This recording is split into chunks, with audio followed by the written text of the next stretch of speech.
নমস্কার বন্ধুরা, আবারও একটি নতুন রেসিপিতে আপনাদের সবাইকে স্বাগত জানাই। আজকে আমি শুধুমাত্র পেঁয়াজ, টমেটো, ক্যাপসিকাম আর কাঁচা লঙ্কা দিয়ে দুর্দান্ত রেসিপি বানিয়ে দেখাবো। খুব সহজেই রাত্রের ডিনারে কিন্তু এই রেসিপিটা দুর্দান্ত লাগে। তো তার জন্য আমি নিয়েছি দুটো পেঁয়াজ, একটা বড় সাইজের টমেটো কুচি, আর আমি নিয়েছি অর্ধেক ক্যাপসিকাম।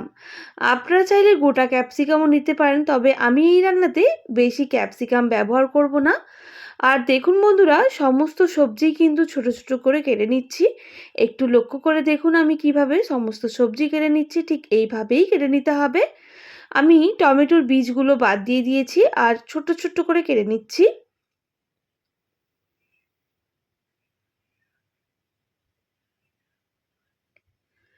আর টমেটো, পেঁয়াজ কেটে নেওয়ার পর একইভাবে ক্যাপসিকামও আমি কেটে নেব, একদম ছোট ছোট টুকরো করে। সমস্ত কিছুই কিন্তু একই সাইজ করেই কেটে নিচ্ছি, পেঁয়াজ, টমেটো, ক্যাপসিকাম।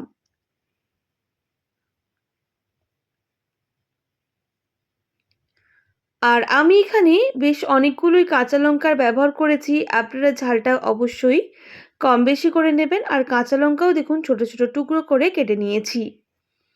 সমস্ত কিছু আবারও পরিষ্কার করে ধুয়ে নিয়েছি। একবার দেখিয়ে দিই কতটা ছোট ছোট করে কেটে নেবেন। ঠিক এইভাবেই সমস্ত কিন্তু সবজি কেটে নিতে হবে। আর বন্ধুরা, হাতে কম সময় থাকলে কিন্তু ঝটপট এই রেসিপিটা হয়ে যায়। এরপর আমি এই সবজিগুলো সরিয়ে রাখবো আর গ্যাসের মধ্যে ফ্রাইং প্যানটা বসিয়ে দেব। আর ফ্রাইং প্যান খুব ভালো করে গরম করে নিতে হবে। ফ্রাইং প্যান খুব ভালো করে গরম করে নেওয়ার পর আমি এখানে প্রায় 2.5 টেবিল চামচের মতো বেসন নিয়ে নেব। আর বেসনটাকে খুব ভালোভাবে রোস্ট করে নেব। যতক্ষণ না বেসন থেকে খুব সুন্দর একটা মিষ্টি গন্ধ ছাড়ছে ততক্ষণ পর্যন্ত কিন্তু বেসনটা ভাজতে থাকবো।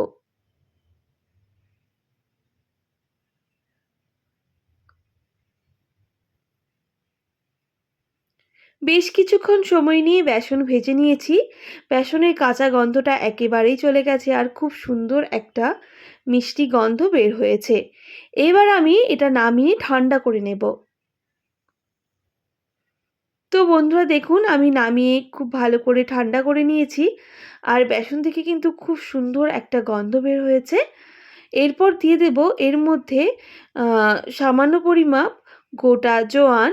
জোয়ান দিলে কিন্তু এর স্বাদ আরও ভালো হয়। আর এরকম রেসিপি তে জোয়ান ব্যবহার করলে অ্যাসিডিটিটা কম হয়। এবার দিয়ে দেবো স্বাদ মতো লবণ। আর দিয়ে দেবো সামান্য কসুরি মেথি। আমি আগে থেকেই কিন্তু কসুরি মেথিটা ভেজে রেখেছিলাম। সেই কসুরি মেথি অ্যাড করলাম। এবার সমস্ত শুকনো উপকরণ মিক্স করে নেব। শুকনো উপকরণগুলো মিক্স হয়ে গেলে আমি এখানে প্রায় 3 থেকে 4 টেবিল চামচের মতো টক দই ব্যবহার করব। যতটা এই বেসনের মধ্যে লাগে ততটাই ব্যবহার করতে হবে। আপনারা অবশ্যই এটা মাপ করে নিয়ে নেবেন। যেহেতু 2.5 টেবিল চামচের মতো আ মানে বেসন ব্যবহার করেছি, তাই 4 টেবিল চামচ টক দই ব্যবহার করলাম। এবার সমস্ত উপকরণ আবারও ভালো করে মিক্স করে নেব। অল্প একটু জলের ব্যবহার করতে হবে, যেহেতু আমি এটা একটু ব্যাটার তৈরি করব, মানে পাতলা ব্যাটার। তাই আমি এখানে অল্প জলও অ্যাড করব।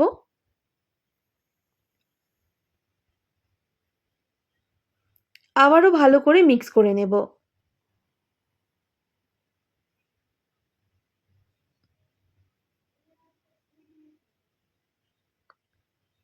তো বন্ধুরা দেখুন, আমি ব্যাটারটা খুব ভালো করে তৈরি করে নিয়েছি। আপনারা দেখেই বুঝতে পারছেন। একদম ব্যাটারটা সুন্দরভাবে হয়ে গেছে, কোনো রকম গডলা নেই। আ এবার এটা সাইডে সরিয়ে রাখবো। আর এদিকে আবারও ফ্রাইং প্যান বসিয়ে দেব। ফ্রাইং প্যান খুব ভালো করে গরম হয়ে গেলে দিয়ে দেব সামান্য পরিমাপ সর্ষের তেল। আর তেল খুব ভালো করে গরম করে নিতে হবে। তেল খুব ভালো করে গরম হয়ে যাওয়ার পর আমি বেসন দিয়ে দেব। এবার বেসনটা খুব ভালো করে এপিঠ ওপিঠ ভেজে নিতে হবে।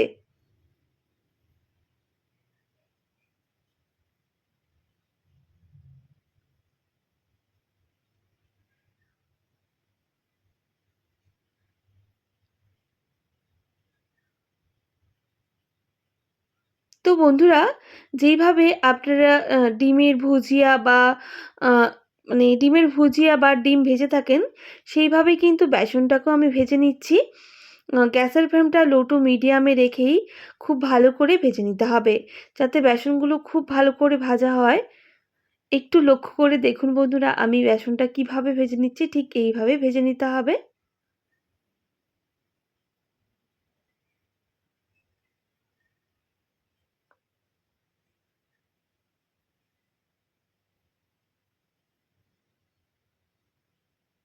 কথা দিচ্ছি, একবার এইভাবে বেসনের রেসিপি মানে পেঁয়াজ, কাঁচা লঙ্কা, টমেটো দিয়ে বানিয়ে দেখুন।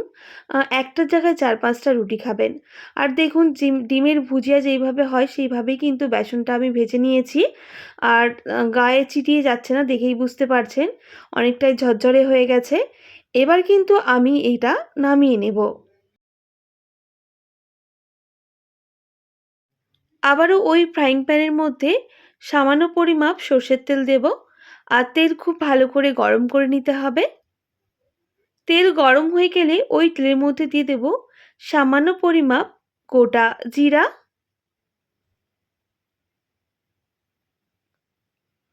গোটা জিরা খুব ভালো করে ভেজে নিতে হবে।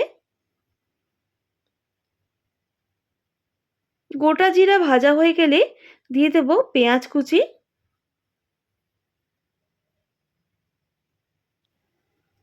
পেঁয়াজ কুচি বেশ কিছুক্ষণ ভেজে নেব। তবে গ্যাসের ফ্লেমটা হাই রেখেই আমি পেঁয়াজগুলোকে ভেজে নিচ্ছি। দেখতেই পাচ্ছেন বেশ কিছুক্ষণ ভেজে নিয়েছি। এবার দিয়ে দেব ক্যাপসিকাম কুচি। একইভাবে ক্যাপসিকামও পেঁয়াজের সাথে ভেজে নিতে হবে।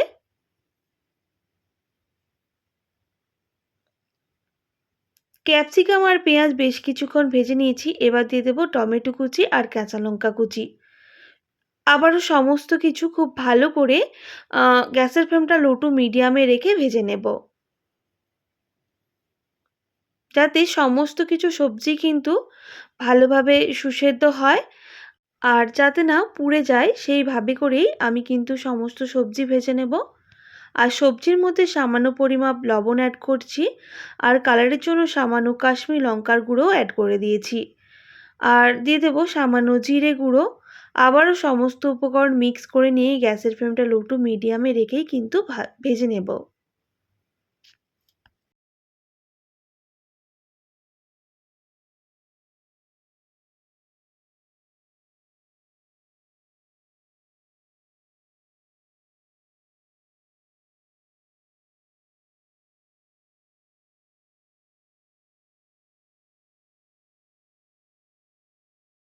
গুঁড়ো মশলার সাথে সমস্ত কিছু সবজি কিন্তু ভালো করে ভেজে নিয়েছি। আর দেখুন ক্যাপসিকাম, টমেটো, পেঁয়াজ ভালোভাবে সুসেদ্ধ হয়ে গেছে। এবার ভেজে রাখা বেসন দিয়ে দেব। আর খুব ভালো করে মিক্স করে নিয়ে আবারও বেশ কিছুক্ষণ এইভাবেই ভাজতে থাকবো।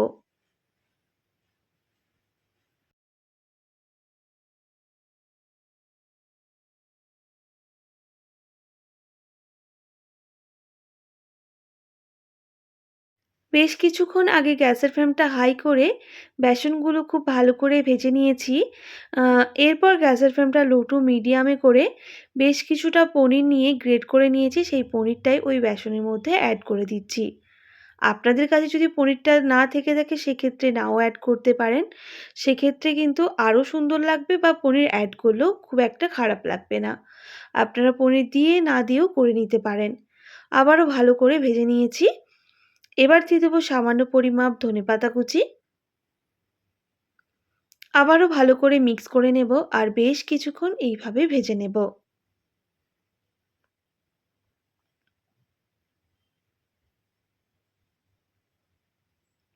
সব শেষে আমি দিয়ে দেব আ মানে মিক্স করে নেওয়ার পর, ভেজে নেওয়ার পর দিয়ে দেব সামান্য পরিমাপ গরম মশলার গুঁড়ো।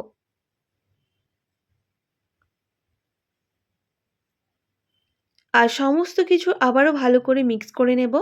আর গ্যাসের ফ্লেমটা হাই রেখে আরও বেশ কিছুক্ষণ ভেজে নেব। দেখুন কতটা ঝরঝরে হয়েছে।